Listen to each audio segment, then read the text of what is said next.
নমস্কার, আপনারা দেখছেন চ্যানেল এবিসি। আমি বিজয়, আর প্রত্যেক দিনকার মতো আপনাদের সামনে উপস্থিত হয়ে গেছি। আজকে আমি আপনাদের সঙ্গে এখন আলোচনা করব আজকের রাশিফল নিয়ে। কিন্তু প্রথমে আপনাদের সঙ্গে আজ আলোচনা করব আজকের পঞ্জিকা। আজকের পঞ্জিকাতে আপনাদের ক্ষেত্রে তিথি থাকছে নবমী তিথি, তাই আজ আপনাদের ক্ষেত্রে লাউয়ের সেবন নিষিদ্ধ রাখা শুভ হবে। আজ নক্ষত্র রয়েছে বিশাখা নক্ষত্র। যদি আপনারা আজ কদবেলের বৃক্ষ পুজো করছেন, প্রণাম করছেন, রোপণ করছেন, জল দিচ্ছেন, তা আপনাদের জন্য শুভ হবে।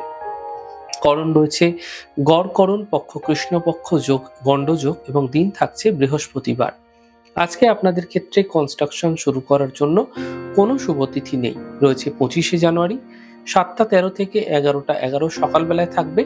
এই সময় যে কোনো কনস্ট্রাকশন শুরু করে বিশেষ ফায়দা পেতে পারেন। মেডিকেল ট্রিটমেন্ট শুরু করার জন্য শুভ তিথি 27শে জানুয়ারি 8টা 11 থেকে 9টা 2 পর্যন্ত থাকছে। এই সময় যে কোনো শুভ কার্য আপনারা মেডিকেল ট্রিটমেন্টের ক্ষেত্রে শুরু করে বিশেষ ফায়দা পেতে পারেন। রাহুকাল 1টা 10 থেকে 2টো 33। কোনো শুভ কার্য এই সময় শুরু করা আপনাদের ক্ষেত্রে শুভ নয়। অমৃতকাল 6টা 18 থেকে 7টা 40 এই পর্যন্ত থাকবে। এই সময়কালে যে কোনো শুভ কার্য শুরু করুন, ফায়দা দেখতে পাবেন। এছাড়া শুভ দিক রয়েছে উত্তর দিক। চলে যাব আলোচনায় আপনাদের সঙ্গে। আজ আপনাদের ক্ষেত্রে কি উপাসনা করা উচিত। দেখুন, আপনাদের অনেকেরই জন্মছকে, জন্মকুষ্ঠিতে বৃহস্পতির অশুভ প্রভাব দেখা যায়। এই বৃহস্পতির অশুভ প্রভাব দূর করতে প্রতি বৃহস্পতিবার সকালবেলা স্নান করার পর কলা বৃক্ষের সামনে দেশি ঘিয়ে একটি প্রদীপ আপনারা প্রজ্বলিত করুন, জাফরানের তিলক করুন এবং এরপর জাফরান মিশ্রিত কাঁচা দুধ আপনারা পায়েস, মিষ্টির মধ্যে যে কোনো একটি আপনারা দান করুন। এতে বৃহস্পতির যে অশুভ প্রভাব তা থেকে আপনি অবশ্যই বাঁচতে পারবেন। এই প্রক্রিয়া প্রত্যেক বৃহস্পতিবার করে গেলে ফায়দা আপনারা আপনাদের জীবনে দেখতে পাবেন। চলে যাব আলোচনায় প্রত্যেক দিনকার মতো কুইজ। আর কুইজের প্রশ্ন আজকে থাকছে আপনাদের জন্য যে জ্যোতিষ শাস্ত্র মতে রুদ্র কোন গ্রহকে বলা হয়ে থাকে। যদি আপনাদের জানা থাকে তাহলে হোয়াটসঅ্যাপ যেই নাম্বারটি যাচ্ছে, এই হোয়াটসঅ্যাপ নম্বরে আপনাদের প্রশ্নের উত্তর আপনারা জানাতে পারেন।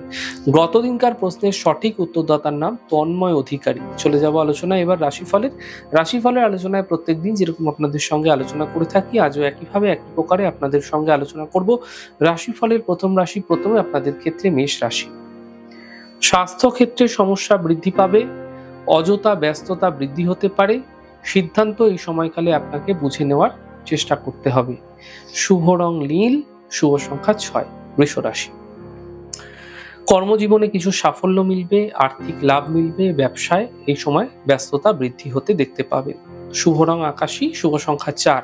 মিথুন রাশি। কর্মে ব্যস্ততা বৃদ্ধি হবে, অর্থ লাভের যোগ তৈরি হতে দেখা যাচ্ছে, পারিবারিক চিন্তা দূর হতে দেখা যাচ্ছে। শুভ রং আপনাদের জন্য সবুজ, শুভ সংখ্যা 4। কর্কট রাশি। কর্মে সাফল্য মিলবে, আর্থিক স্থিতি ভালো হতে দেখতে পাবেন, পারিবারিক জীবনের সমস্যাগুলি দূর হতে দেখা যাচ্ছে। শুভ রং আকাশী, শুভ সংখ্যা 3। সিংহ রাশি।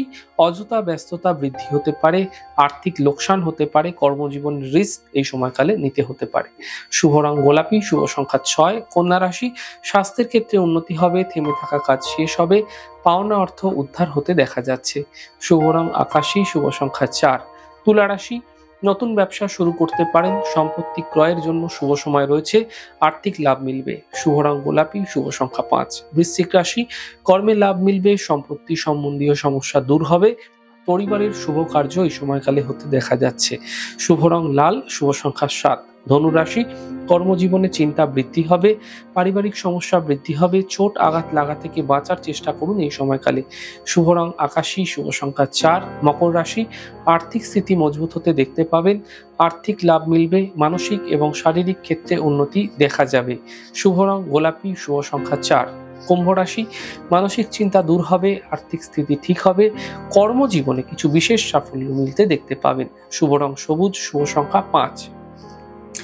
মীন রাশি। কর্মে লাভ মিলবে, আর্থিক স্থিতি ঠিক হতে দেখা যাচ্ছে, দূরযাত্রা হতে দেখা যেতে পারে।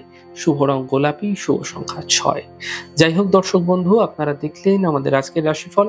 প্রত্যেকভাবে রাশিফল যদি আপনাদের ভালো লেগে থাকে সেক্ষেত্রে লাইক করতে, কমেন্ট করতে, সাবস্ক্রাইব এবং শেয়ার করতে বন্ধুদের সঙ্গে ভুলবেন না। অনেক ভালো, সুন্দর, সুস্থ থাকুন। আগামী পর্বে দেখা হবে।